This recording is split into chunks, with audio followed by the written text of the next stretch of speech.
And it's been like that all my life, you know. People have either really accepted what I do or they absolutely sort of push it away from them. He never lived in one skin. He didn't follow eras, he invented them. David Bowie was not searching for identity. He was proving that identity could be art. I think it's terribly dangerous for an artist to fulfill other people's expectations. I think they generally produce their worst work when they do that. Every time the world caught up, he changed shape again. Ziggy, the thin white duke, a Berlin ghost. He wasn't afraid to disappear, because he knew that's how legends breathe. To Bowie, the mask was never disguise, it was revelation. He once said, "I don't know where I'm going from here, but I promise it won't be boring." That was his prophecy and his curse. For over 5 decades, Bowie treated music like a mirror in motion. Glam, soul, electronic, noise. They weren't genres, they were disguises for the truth. This is David Bowie's 6 favorite albums. Number 1, The Velvet Underground and Nico. Before Bowie became a star, he was listening in the dark. The radio was too clean, too safe. He wanted danger, something that bled. Then came The Velvet Underground and Nico. A banana on the cover, noise on the inside, and truth in between. Bowie first heard them when almost no one else in London cared. He played their songs in tiny clubs, covering I'm Waiting for the Man before most people even knew Lou Reed's name. Later, he'd write Queen Bitch, not imitation, but tribute, his way of saying thank you to the band that showed him what art could sound like unfiltered. Like the Velvet Underground, that actually have created modern music. The Velvets didn't try to be beautiful, they were honest, which was rarer. Songs like Heroin and Venus in Furs didn't rebel through noise, they rebelled through truth. Bowie didn't just admire that, he recognized himself in it. That collision of poetry, filth, and fragility gave him a mirror. Years later, when he sculpted Low and Black Star, that same DNA was there. Discomfort as beauty, confession as creation. He once said the Velvets gave us permission to be strange.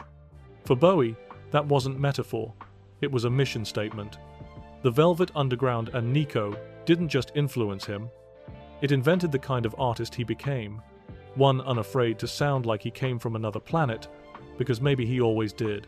Number 2, The Fabulous Little Richard.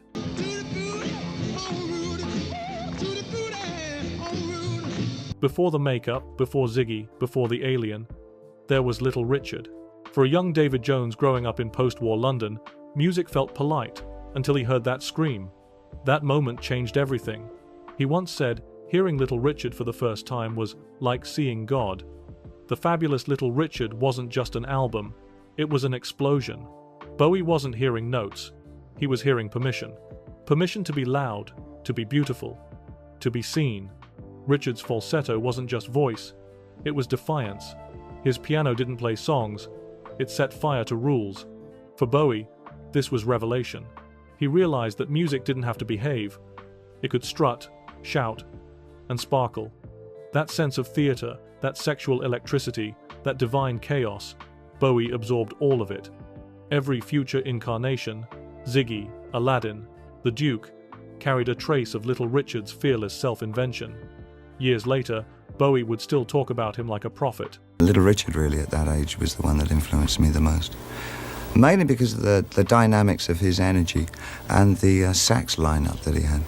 The 2 baritones and tenors and whatever. Impressed me a lot, and so I bought a tenor saxophone. That's what I started with. Number 3, Pixies, Doolittle. Where is my mind? Where is my mind? By the late 80s, Bowie had already reshaped rock a dozen times. Few artists could still surprise him. The Pixies did.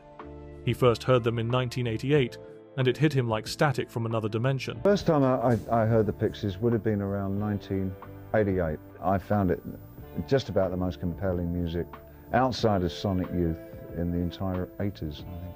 What caught him wasn't just the volume, it was the architecture of it. Quiet verses collapsing into explosions, absurdity twisting into beauty. It was chaos with design. In Doolittle, Bowie heard a band inventing a new grammar for guitar music. Charles, Black Francis, turned Catholic guilt and surreal humor into poetry.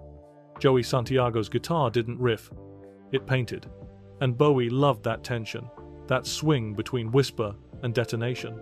He called it the psychotic Beatles, half reverence, half revolution. That dynamic, the restraint before the storm, fascinated him. It reminded him of what he'd chased since Low: emotion in fragments, melody in distortion. Pixies were proof that invention still had teeth. When Bowie covered their songs live in the 90s, he wasn't paying homage. He was joining the lineage, one sonic chameleon saluting another. He once said their imagination illuminated the subject. He meant it. Doolittle was light carved out of noise. For Bowie, it wasn't nostalgia. It was confirmation that rock could still mutate, and that the future, once again, sounded strange. Number 4. Scott Walker, Night Flights. By the late 70s, Bowie had already lived several lifetimes. Ziggy was gone, the Duke was fading, and the Berlin walls were closing in. Then he heard Night Flights by Scott Walker, and everything shifted again. Walker had always been Bowie's secret god, a voice that sounded both human and celestial. When he sent Bowie a birthday message years later, Bowie whispered, "I see God in the window." That wasn't exaggeration. It was recognition. Night Flights wasn't a comeback record. It was a transformation.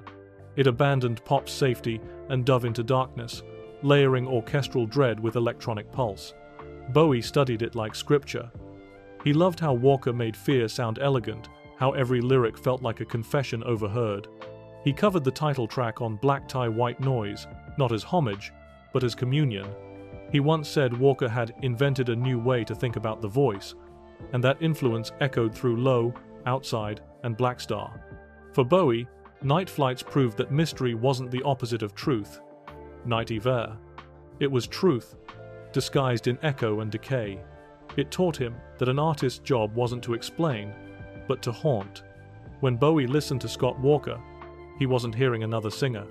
He was hearing what it meant to keep evolving, even if it meant disappearing in the process. Number 5. Kraftwerk, Trans-Europe Express.